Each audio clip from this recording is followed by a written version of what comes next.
आपण आता खऱ्या अर्थानं मानव तरी राहिलो आहोत का? त्याच्या मनात एक जराशी चमत्कारिक शंका येऊन गेली. ये जवळ ये, आपण शांतपणे जरा गप्पा गोष्टी करू, तो प्राणी म्हणाला.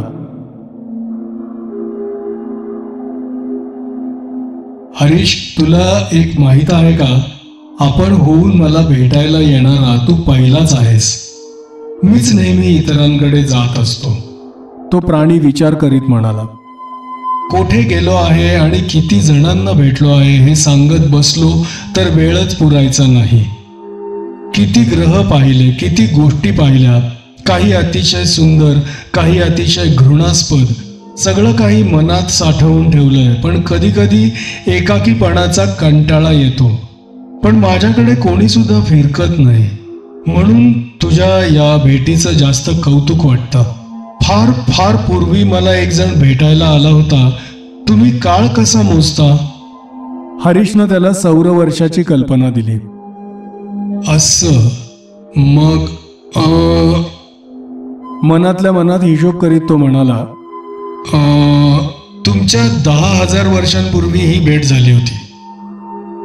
आणि त्यानंतर मीच पाहिला?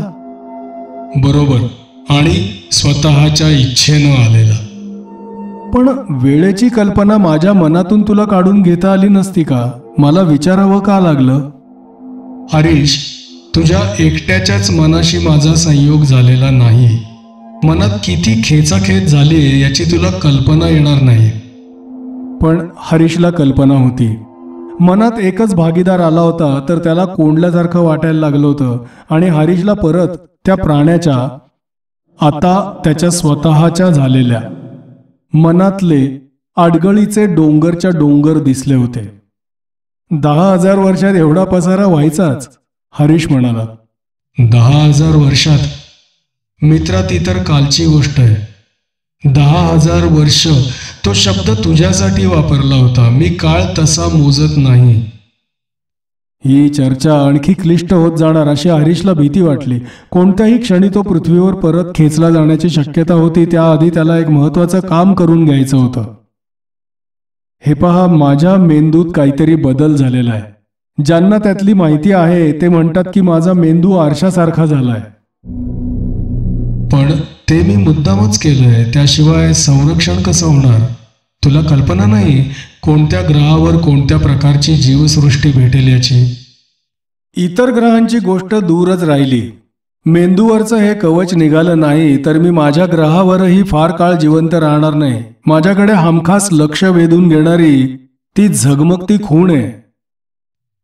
मृत्यू मृत्यू, त्याखेरीज तुम्ही दुसरा विचारच करत नाही का? आहे त्या परिस्थितीलाच मला तोंड द्यायला हवं. अगदी थोडक्यात हरीशनं त्याला पृथ्वीवरच्या सद्यस्थितीची कल्पना दिली. ठीक आहे, तू म्हणतोस तर मी हे आवरण काढून घेतो. झालं? तू आता पूर्वीसारखा झालास. झालं समाधान? हरीशला काहीच बदल जाणवला नाही. हो, तो साशंकपणे म्हणाला. ये ये, तो प्राणी उताविळीने म्हणाला. मला भेटायला आला आहेस ना, मग चल तर आपण जाऊ. आणि मग तो अर्धवट स्वतःशी आणि अर्धवट हरीशशी बोलत होता. कोठे जायचं? केवढा ढीग साचून राहिला यात. आणि सगळं जर शिस्तीनं मांडलं तर त्यातून काहीतरी महत्वाचं निघेल, नाही? तुला काय वाटतं हरीश? हरीश काहीच बोलला नाही. बोलण्यासारखं काही नव्हतंच. आधी आपण त्या अगदी शेवटच्या ग्रहावर जाऊ. जरा चमत्कारिकच प्राणी भेटले मला तिथे. तुझी काही हरकत नाही ना? नाही नाही, हरीश क्षीणपणे म्हणाला. आणि हरीश त्या निळसर हिरवट महाकाय प्राण्याबरोबर गेला.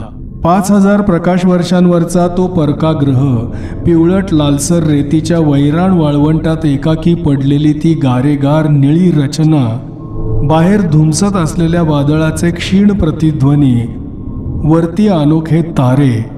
तो महाकाय प्राणी आपल्या आठवणी चाळत होता आणि त्याच्या मनाचा एक भाग असलेला हरीश त्या स्मृती सजीव होताना पाहत होता. तारका चक्राच्या सीमेवरचा निळसर तापट सूर्य, त्याच्या भोवती फिरणारा एकाकी ग्रह, त्यावरचे चमत्कारिक प्राणी, यंत्राची निर्मिती न करता शेवटी स्वतःच यंत्ररूपात उत्क्रांत झालेले महाविलक्षण प्राणी.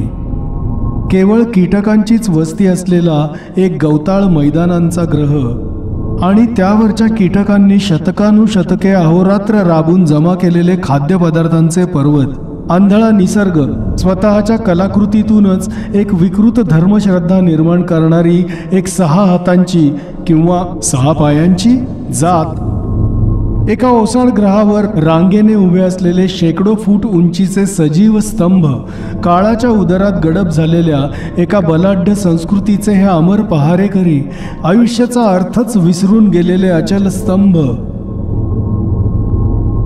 धूसर पिवळ्या आकाशात लाल भडक सूर्य आणि त्याच्या सोनेरी कवचाने मढवलेले संपूर्ण सपाट पृष्ठभागाचे ग्रह, त्या तळपत्या मैदानावरून सरकणाऱ्या जांभळ्या रेखीव आकृती, एकाहून एक विचित्र, अविश्वसनीय, मनाला भोवंड आणणारी दृश्य. हरीशच्या सर्व अस्तित्वाचा पायाच हादरत होता. त्याची गाठ पडली होती तरी कोणाशी? हा अमर प्राणी, ज्याला आपला आरंभ अज्ञात होता, ज्याला शेवट किंवा अंत कल्पनेतही मंजूर नव्हता, कोट्यवधी वर्षांच्या आयुष्यात जो मनानं सृष्टीच्या अंतापर्यंत प्रवास करून आला होता, ज्याच्या मनात या सर्व माहितीचं एक अकल्पनीय भांडार जमा झालं होतं, त्याला त्या माहितीचा उपयोग नव्हता किंवा करून घेण्याची इच्छा नव्हती. पण हे ज्ञान मानवजातीला उपलब्ध झालं तर?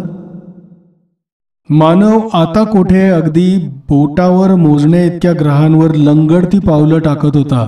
त्याला यंत्र लागत होती, शक्ती लागत होती आणि मनात एक विरोधी विचार आला होता. मानवजात या दैवी ज्ञानाला पात्र होती का? त्याचा सदुपयोग होईल याची हमी देता येत होती का? एक धक्का बसून हरीशच्या ध्यानात आलं की हे ज्ञान मानवजातीला आधीच उपलब्ध झालंय, कारण तो मानव होता आणि हे सर्व ज्ञान त्याच्या मनातच सामावलेलं होतं. कधीही आणि केव्हाही तो त्याचा उपयोग करू शकत होता. त्याचा निर्णय या क्षणापूर्वी जर डळमळता असला तर तो या क्षणी अगदी पक्का झाला.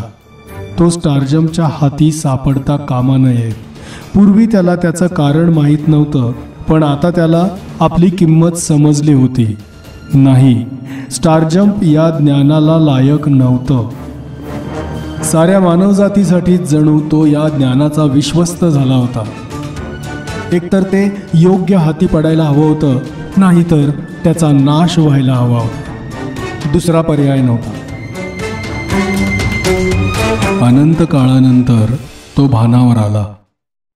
समोर चित्रांची मालिका सरकतच होती. त्याला माहीत होतं की ही मालिका कधीच संपणार नाही. पुरे पुरे, हरीश ओरडला. मला जास्त सहन होणार नाही. समोरची चित्रमालिका मध्येच थांबली, नाहीशी झाली. तुला त्रास नाही ना झाला? त्यानं हरीशला स्नेहानं विचारलं. नाही, पण एकाच वेळेस एकदम. मला समजलं, तुला थकवा आला असेल. होय, पण एक गोष्ट विचारायची होती. मेंदूवरचं कवच ना, ते तर मी मगाशीच काढून टाकलंय. नाही, ते नाही. 2दा नव्हे 3दा माझ्या जीवावर बेतलं होतं. दरवेळी काळाची गती कमी जास्त करून माझ्या शरीराचं संरक्षण केलं गेलं. आपल्या संयुक्त मनात ही काळावरची प्रभुत्वाची किल्ली आहे. हो, आहे की. ती सर्व समज तुझ्या मनात आहे. ती किल्ली कशी वापरायची हेही तुला माहीत आहे. फक्त तू ते शोधून काढ. पण काळ, प्रत्यक्ष काळ, त्याची एवढी तमा? काळासारखं सोपं दुसरं काही नाही. हे बघ, मी तुला सांगतो. त्यानं सांगितलं का नाही हरीशला समजलं नाही. त्याच्या भोवतीची ती निळी खोली आता नाहीशी झाली होती. त्याच्या भोवती अंधारं अरण्य होतं. तो एका झाडाला टेकून बसला होता. त्याच दिवसाची ती रात्र होती का मध्ये काही दिवस गेले होते याचीही त्याला कल्पना नव्हती. सर्व काही आठवून तो एकदम ताठ बसला आणि त्याचा हात मानेवरून फिरला. हाताला 2 अगदी जेमतेम जाणवण्यासारखे व्रण लागले म्हणजे नागाच्या विषाचा योग्य असा बंदोबस्त झाला होता तर. तो उठून उभा राहिला, पण दुसऱ्या क्षणी झाडाच्या खोडावर कोसळला. त्याला विलक्षण अशक्तपणा आला होता. पोटात भुकेनं कालवा कालव होत होती. भूक बरोबरच होतं. त्याचं मन अवकाशात वेडवाकडं संचार करीत असताना शरीर मात्र उपाशी अवस्थेत या आडरानात पडलं होतं. आता अन्नाचा शोध आणि आता भीती बाळगण्याचं कारण नव्हतं. आता तो चार चौघांसारखा साधा माणूस झाला होता.